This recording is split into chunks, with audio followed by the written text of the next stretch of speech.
Hi అండి. ఈరోజు మీకు నేను కరివేపాకు నిలవ పచ్చడి ఎలా చేసుకోవాలో చూపిస్తాను. మనం రోజు చేసుకునే వంటల్లో మంచి సువాసనతో పాటు రుచిని కూడా ఇస్తుందండి కరివేపాకు. అంతేకాకుండా మన ఆరోగ్యానికి ఉపయోగపడే విటమిన్స్ కూడా పుష్కలంగా ఉంటాయి. మరి అలాంటి కరివేపాకు నిలవ పచ్చడిని ఎలా చేసుకోవాలో స్టెప్ బై స్టెప్ క్లియర్గా చూపించానండి. అన్నంలోనే కాదండి, ఇడ్లీ దోశల్లో కూడా చాలా రుచిగా ఉంటుంది. మనం ఒకసారి చేసి పెట్టుకుంటే బయట పెట్టుకుంటే 3 నెలల దాకా ఉంటుంది.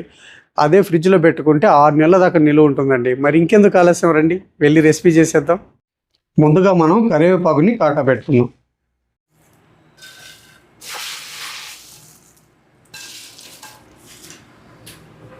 చూస్తున్నారు కదండి, మనకు 200 గ్రాములు వచ్చింది.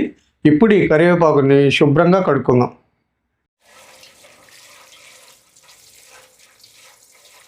ఇలా కడుక్కున్నాం కదండి. ఇప్పుడు ఈ తడంతా ఆరిపోయేంత వరకు కరివేపాకుని ఆరబెట్టుకుందాం. మనం ఎండలో పెట్టకూడదండి, మనకు ఫ్యాన్ కింద పెట్టుకుంటే సరిపోతుంది. అదే ఎండలో పెడితే కరివేపాకు అంతా వడబడిపోతుంది. కాబట్టి ఫ్యాన్ కింద ఆరబెట్టామనుకోండి ఈ చెమ్మంతా పోతుంది.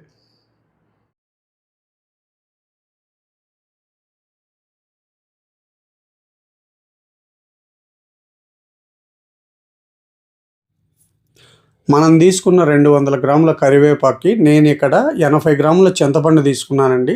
చింతపండులో పీసులు పిక్కలు ఇవన్నీ తీసేసి ఒకసారి శుభ్రంగా కడుక్కుందాం.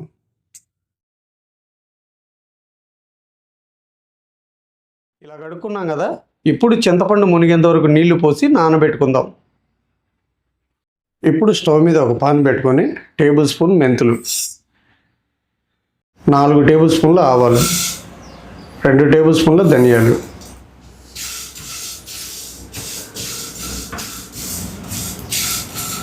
ఇప్పుడు స్టవ్ని లో ఫ్లేమ్లో పెట్టుకొని ఈ దినుసులన్నీ మంచి సువాసన వచ్చేంత వరకు వేపుకుందాం.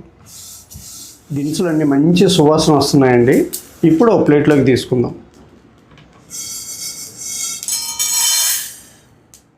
ఇలా ప్లేట్లోకి తీసుకున్నాం కదా, వీటిని పూర్తిగా చల్లారబెట్టుకుందాం. మనము నిల్వ పచ్చళ్ళు చేసేటప్పుడు ఎప్పుడు కూడా ప్రతిదీ మనం వేసేది పూర్తిగా చల్లారిన తర్వాతే వాడుకోవాలి.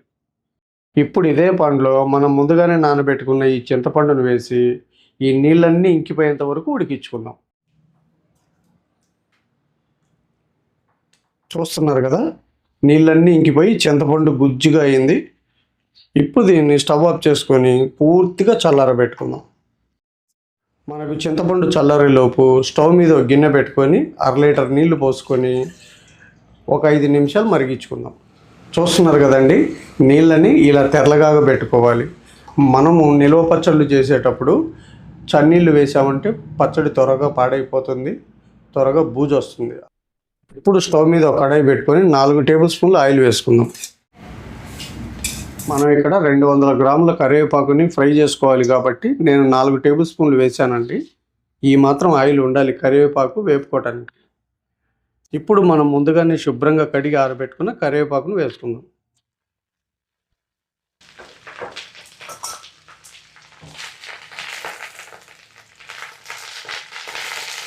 ఇప్పుడు స్టవ్ని మీడియం ఫ్లేమ్లో పెట్టుకొని కరివేపాకులో చెమ్మంతా ఆరిపోయేంత వరకు నిదానంగా కలుపుకుంటూ ఫ్రై చేసుకోవాలి.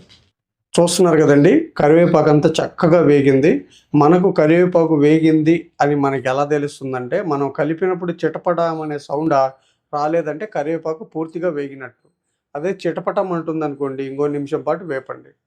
నాకు ఈ కరివేపాకును వేపుకోవడానికి స్టవ్ని మీడియం ఫ్లేమ్లో పెట్టి చేస్తే 8 నిమిషాలు టైం పట్టిందండి. ఇప్పుడు ఈ కరివేపాకును కూడా పూర్తిగా చల్లారబెట్టుకుందాం. ఇప్పుడు దినుసులు, చింతపండు, ఈ కరివేపాకు చల్లారేలోపు మనం పోపు పెట్టుకుందాం. ఇప్పుడు స్టవ్ మీద ఒక కడాయి పెట్టుకొని 250 గ్రాముల ఆయిల్. మనకు నిల్వ పచ్చళ్ళు చేసుకునేటప్పుడు ఆయిల్ కొద్దిగా ఎక్కువ ఉంటేనే బాగుంటాయండి. ఒకవేళ మీరు ఆయిల్ కొద్దిగా తగ్గించి వేసుకోవాలనుకుంటే ఒక 50 గ్రాములు తగ్గించి వేసుకోండి. ఆయిల్ వేడైందండి.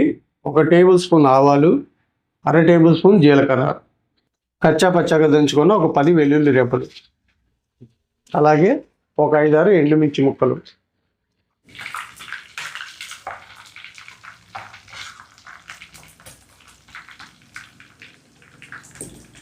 ఇప్పుడు 1 టీ స్పూన్ ఇంగువ, అలాగే 2 రెబ్బలు కరివేపాకు.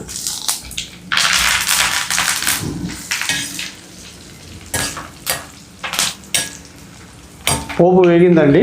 ఇప్పుడు స్టవ్ ఆఫ్ చేసుకొని పూర్తిగా చల్లారబెట్టుకుందాం. మనకి పోపు చల్లారేలోపు మనం ఇందాక వేపి పెట్టుకున్న ఈ మొత్తాన్ని గ్రైండ్ చేసుకుందాం. ఇప్పుడు ఒక 100 గ్రాముల కారం, ఇది పచ్చళ్ళ కారం అండి.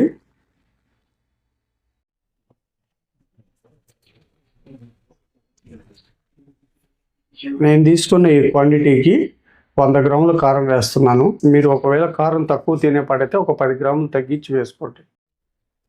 ఇప్పుడు ఒక 80 గ్రాముల ఉప్పు. ఇప్పుడు ఒక మిక్సీ జార్ తీసుకొని మనం వేపి చల్లారబెట్టుకున్న ఈ ఆవాలు, ధనియాలు, మెంతుల్ని వేసుకుందాం.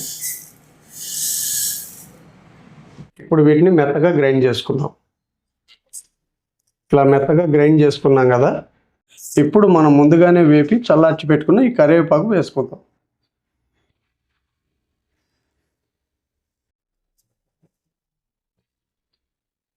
మనకు కరివేపాకు చూడండి, ఇలా నలిపితే ఇలా నలగాలి.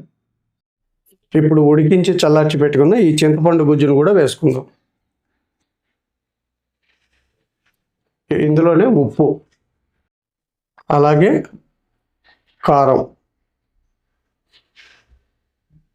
ఇప్పుడు మనం కాచి చల్లార్చి పెట్టుకున్నాం కదా, ఈ నీళ్ళని మనకు అవసరమైన కాడికి వేసుకుంటూ మరీ మెత్తగా కాకుండా కొద్దిగా బరగ్గా గ్రైండ్ చేసుకుందాం. ఇలా గ్రైండ్ చేసుకున్నాం కదా, ఇప్పుడు ఒక బౌల్లోకి తీసుకుందాం. మనకు పచ్చళ్ళు అన్నవి మరీ మెత్తగా ఉంటే అన్నంలో కలుపుకొని తిన్నప్పుడు అంత రుచిగా ఉండదండి. ఇలా కొద్దిగా బరగ్గా గ్రైండ్ చేసుకుంటే మంచి రుచి వస్తుంది.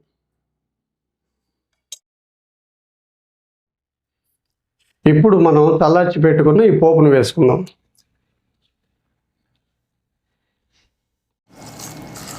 మీకు ఇప్పుడు ఆయిల్ ఎక్కువ కనిపించవచ్చండి. ఇది ఊరేసరికి ఆయిల్ అంతా పీల్చుకొని మనకు పర్ఫెక్ట్గా సరిపోతుంది.